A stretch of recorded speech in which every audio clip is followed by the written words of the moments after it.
ಹಳೆಯ ಚಿನ್ನದ ಒಡವೆನ ಅಧಿಕ ಬೆಲೆಗೆ ಮಾರಬೇಕೆ? ಅಂದ್ರೆ ಆಟಿಕಾಗೆ ಕಾಲ್ ಮಾಡಿ 8880 ಅಟ್ಟಿಕಾ ಗೋಲ್ಡ್ ಕಂಪನಿ. ಕಾಡುಗೋಡಿ ಮಗು ಮರ್ಡರ್ ಕೇಸ್ನಲ್ಲಿ ದಿನಕ್ಕೊಂದು ಟ್ವಿಸ್ಟ್ ಸಿಗ್ತಾ ಇದೆ. ಕೇಸ್ ದಾಖಲಿಸಿದ ಪೊಲೀಸರಿಗೆ ಸಿಕ್ಕಿತ ಹಾಗಾದ್ರೆ ಸಾಕ್ಷಿ. ಕಾರಿನಲ್ಲಿ ಮಗು ಬಿಟ್ಟು ಶಾಪಿಂಗ್ಗೆ ಹೋಗಿದ್ದ ಪ್ರಿಯಾಂಕಾ, ಇನ್ನು ಕಾರಿನಲ್ಲಿದ್ದ ಮಗುಗೆ ಐಸ್ ಕ್ರೀಮ್ ಅನ್ನ ತಂದುಕೊಟ್ಟಿದ್ದ ಮೋಹನ್.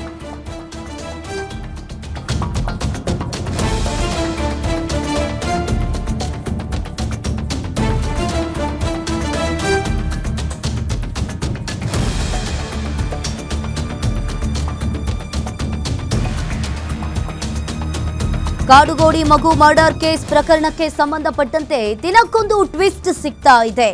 ಕೇಸನ್ನ ದಾಖಲಿಸಿದ ಪೊಲೀಸರಿಗೆ ಈಗ ಸಾಕ್ಷಿ ಸಿಕ್ಕಿತ ಹಾಗಾದ್ರೆ. ಕಾರಿನಲ್ಲಿ ಮಗು ಬಿಟ್ಟು ಪ್ರಿಯಾಂಕಾ ಶಾಪಿಂಗ್ಗೆ ಹೋಗಿದ್ರು. ಕಾರಿನಲ್ಲಿದ್ದ ಮಗುಗೆ ಐಸ್ ಕ್ರೀಮ್ ಅನ್ನ ತಂದುಕೊಟ್ಟಿದ್ದ ಪ್ರಿಯಾಂಕಾ ಪ್ರಿಯಕರ ಮೋಹನ್. ಐಸ್ ಕ್ರೀಮ್ ತಿಂತಾ ಇದ್ದಕ್ಕೆ ವೆನಿಲಾ ಹೊಟ್ಟೆಗೆ ಬಲವಾಗಿ ಒದ್ದಿದ್ದ ಮೋಹನ್ ಮಗು ಅಳೋಕೆ ಶುರು ಮಾಡಿದಾಗ ಮೂಗು ಬಾಯಿ ಮುಚ್ಚಿ ಕೊಲೆಗೆ ಪ್ರಯತ್ನವನ್ನ ಮಾಡಿದ್ದಾನೆ. ನಂತರ ಕಾರಿನಲ್ಲಿದ್ದ ದಿಂಬಿನಿಂದ ಒತ್ತಿ ಉಸಿರುಗಟ್ಟಿಸಿ ಕೊಂದಿದ್ದ ಕಿರಾತಕ ಈತ. ಮಗು ಶವದೊಂದಿಗೆ ಕಾರಲ್ಲಿ ಕೋಲಾರಕ್ಕೆ ಆ ಇಬ್ರು ಜೋಡಿಗಳು ಹೋಗಿದ್ರು. ಇನ್ನು ಕಾರಲ್ಲಿ ಮಗಳ ಶವ ಕಾಫಿ ಡೇಯಲ್ಲಿ ಬರ್ತ್ಡೇ ಪಾರ್ಟಿಯನ್ನ ಮಾಡ್ಕೊಂಡಿದ್ದಾರೆ ಪ್ರಿಯಾಂಕಾ. ಮಧ್ಯರಾತ್ರಿ 2:30ಕ್ಕೆ ಮಗಳ ಶವದೊಂದಿಗೆ ವಿಲ್ಲಾಗೆ ಬಂದಿದ್ದ ಕಿರಾತಕ ಜೋಡಿ ಇದು. ಆರೋಪಿಗಳ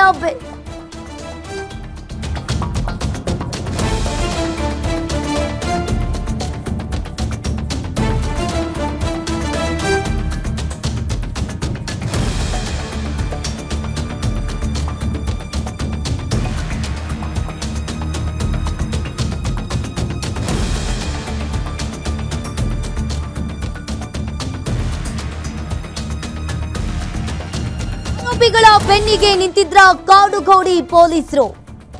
ಒತ್ತಾಯ ಪೂರ್ವಕವಾಗಿ ಮರ್ಡರ್ ಕೇಸ್ ದಾಖಲಾಯಿತಾ ಹಾಗಾದ್ರೆ? ಇನ್ನು ಅಷ್ಟರಲ್ಲಾಗಲೇ ಕೆಲ ಸಾಕ್ಷಿಗಳನ್ನ ಆರೋಪಿಗಳು ನಾಶ ಮಾಡಿದ್ದಾರೆ. ಆರೋಪಿಗಳ ಬೆನ್ನಿಗೆ ನಿಂತಿದ್ರ ಹಾಗಾದ್ರೆ ಕಾಡುಗೋಡಿ ಪೊಲೀಸರು ಅನ್ನೋ ಪ್ರಶ್ನೆ. ಒತ್ತಾಯ ಪೂರ್ವಕವಾಗಿ ಮರ್ಡರ್ ಕೇಸ್ ಅನ್ನ ದಾಖಲಾಯಿತಾ? ಆರೋಪಿಗಳಿಗೆ ಸಾಕ್ಷ್ಯ ನಾಶಕ್ಕೆ ಪೊಲೀಸರೇ ಇಲ್ಲಿ ಅವಕಾಶ ಕೊಟ್ಟಿದ್ರ ಅನ್ನೋ ಪ್ರಶ್ನೆ. ಪ್ರಕರಣದ ಅಸಲಿ ತನಿಖೆ ಶುರು ಮಾಡಿದ್ದೆ ಘಟನೆ ನಡೆದ ತಿಂಗಳ ನಂತರ. ಆರೋಪಿಗಳು ಸಾಕ್ಷಿ ನಾಶಕ್ಕೆ ಬಹಳಷ್ಟು ಪ್ರಯತ್ನವನ್ನ ಪಟ್ಟಿದ್ದಾರೆ. ಇನ್ನು ಈ ಬಗ್ಗೆ ಹೆಚ್ಚಿನ ಡೀಟೇಲ್ಸ್ ಅನ್ನ ನೀಡ್ತಾರೆ ಅಜಯ್ ಕುಮಾರ್, ಲೈವ್ ಸಂಪರ್ಕದಲ್ಲಿ ಜಾಯಿನ್ ಆಗಿದ್ದಾರೆ. ಅಜಯ್, ಕಾಡುಗೋಡಿ ಮಗು ಮರ್ಡರ್ ಕೇಸ್ನಲ್ಲಿ ದಿನಕ್ಕೊಂದು ಕೂಡ ಟ್ವಿಸ್ಟ್ ಸಿಗ್ತಾ ಇದೆ. ಈಗಾಗಲೇ ಮೋಹನ್ ಕೂಡ ಸಿಕ್ಕಿರುವಂತದ್ದು. ಪ್ರಿಯಾಂಕಾ ಎಲ್ಲಿದ್ದಾಳೆ ಅನ್ನೋ ಮಾಹಿತಿ ಏನಾದರೂ ಬೆಳಕಿಗೆ ಬಂದಿದೆಯಾ? ಏನಿದೆ ಇದ್ರ ಬಗ್ಗೆ ಹೆಚ್ಚಿನ ಡೀಟೇಲ್ಸ್ ಅಜಯ್?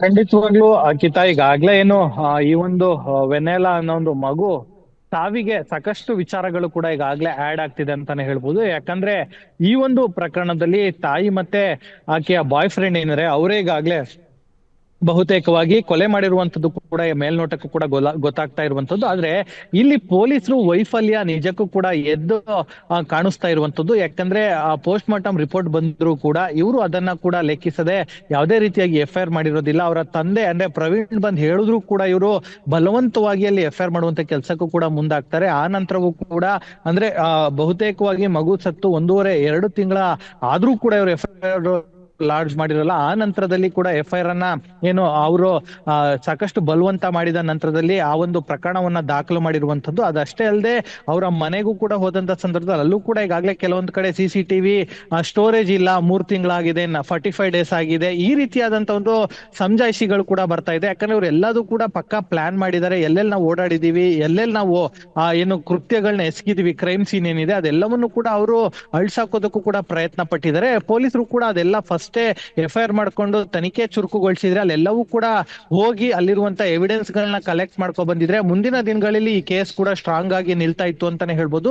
ಆದ್ರೆ ಈಗ ಯಾವುದೇ ರೀತಿಯಾದಂತ ಅಷ್ಟಾಗಿ ಏನು ಎವಿಡೆನ್ಸ್ ಸಿಗದೆ ಇರೋ ಕಾರಣದಿಂದಾಗಿ ಮುಂದಿನ ದಿನಗಳಲ್ಲಿ ಕೋರ್ಟ್ ಅಲ್ಲೂ ಕೂಡ ಹಿನ್ನಡೆ ಆಗುವಂತ ಎಲ್ಲ ಸಾಧ್ಯತೆಗಳು ಕೂಡ ಇರುತ್ತೆ. ಸೊ ಹೀಗಾಗಿ ಈ ಒಂದು ನಿಟ್ಟಿನಲ್ಲಿ ಪೊಲೀಸರು ಏನಾದ್ರು ಆರೋಪಿಗಳ ಬೆನ್ನಿಗೆ ನಿಂತರ ಅನ್ನೋದೇ ಒಂದು ದೊಡ್ಡ ಪ್ರಶ್ನೆ ಕೂಡ ಆಗಿರುವಂತದ್ದು. ಸೊ ಹೀಗಾಗಿ ಈ ಒಂದು ವಿಚಾರಕ್ಕೆ ಸಂಬಂಧಪಟ್ಟಂತೆ ಪ್ರವೀಣ್ ಏನಿದ್ದಾರೆ ತಂದೆ, ಅವರು ಕೂಡ ಲೋಕಾಯುಕ್ತ ಅಧಿಕಾರಿಗಳನ್ನು ಕೂಡ ಏನು ಅವರ ಗಮನಕ್ಕೂ ಕೂಡ ತಂದಿದ್ರು ಅನ್ನೋದು ಕೂಡ ಈಗಾಗಲೇ ಗೊತ್ತಾಗ್ತಾ ಇರುವಂತದ್ದು. ಲೋಕಾಯುಕ್ತ ಅಧಿಕಾರಿಗಳಿಗೆ ಅಂದ್ರೆ ಅವರಿಗೆ ಇನ್ಸ್ಟ್ರಕ್ಷನ್ಸ್ ಕೊಡ್ಬೋದು ಹೊರತು ಅಂದ್ರೆ ಯಾವುದೇ ರೀತಿಯಾಗಿ ತನಿಖೆ ಮಾಡುವಂತ ಅಧಿಕಾರ ಈ ಒಂದು ಕೇಸ್ಗಳಲ್ಲಿ ಅಂದ್ರೆ ಕ್ರೈಮ್ ಕೇಸ್ಗಳಲ್ಲಿ ಲೋಕಾಯುಕ್ತ ಅಧಿಕಾರಿಗಳು ಇರೋದಿಲ್ಲ. ಸೊ ಈಗ ಅವರು ಕೂಡ ಕೆಲವೊಂದು ಅಫಿಷಿಯಲ್ ಕೂಡ ಹೇಳಿದ್ದಾರೆ ಅನ್ನೋ ಮಾಹಿತಿ ಕೂಡ ಇರುವಂತದ್ದು. ಸೊ ಒಟ್ಟಿನಲ್ಲಿ ಈಗ ಆಕೆ ಕೂಡ ಇನ್ನು ಸಿಕ್ಕಿದ ನಂತರ ಇನ್ನಷ್ಟು ವಿಚಾರಗಳು ಹೊರಬರಬೇಕಾಗಿರುವಂತದ್ದು. ಅಂಕಿತ, ಥ್ಯಾಂಕ್ ಯು ಅಜಯ್ ನಿಮ್ಮೆಲ್ಲ ಮಾಹಿತಿಗೆ.